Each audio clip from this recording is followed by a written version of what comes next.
মঙ্গলবার ভারতের স্বাধীনতা সংগ্রামের বীর সেনানী নেতাজি সুভাষচন্দ্র বসুর ১২৭তম জন্মদিন। এই দিন রাজধানীর মহারাজগঞ্জ বাজারস্থিত নেতাজি সুভাষচন্দ্র বসুর পূর্ণাবয়ব মূর্তির পাদদেশে শ্রদ্ধার্ঘ্য নিবেদন করেন রাজ্যপাল ইন্দ্রসেন রেড্ডি নাল্লু। পরে তিনি রাস্তায় দাঁড়িয়ে নেতাজি সুভাষ বিদ্যানিকেতনের শোভাযাত্রা দেখেন এবং ছাত্রছাত্রীদের উৎসাহ প্রদান করেন। রাজ্যপাল ইন্দ্রসেন রেড্ডি নাল্লু সাংবাদিকদের মুখোমুখি হয়ে জানান, দেশের স্বাধীনতার জন্য লড়াই করেছিলেন নেতাজি সুভাষচন্দ্র বসু।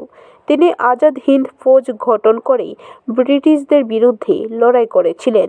ভারতের স্বাধীনতার পিছনে নেতাজি সুভাষচন্দ্র বসুর বড় ভূমিকা রয়েছে। लड़ने का नहीं है, अभी अपन लड़ना है तो सोशल इविल्स जो है, सोशल इविल्स के खिलाफ अपन लड़ना है।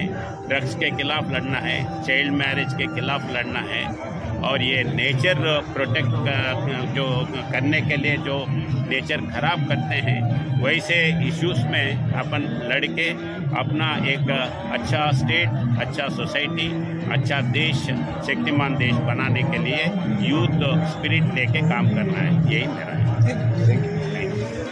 ब्यूरो रिपोर्ट, खबर त्रिपुरा।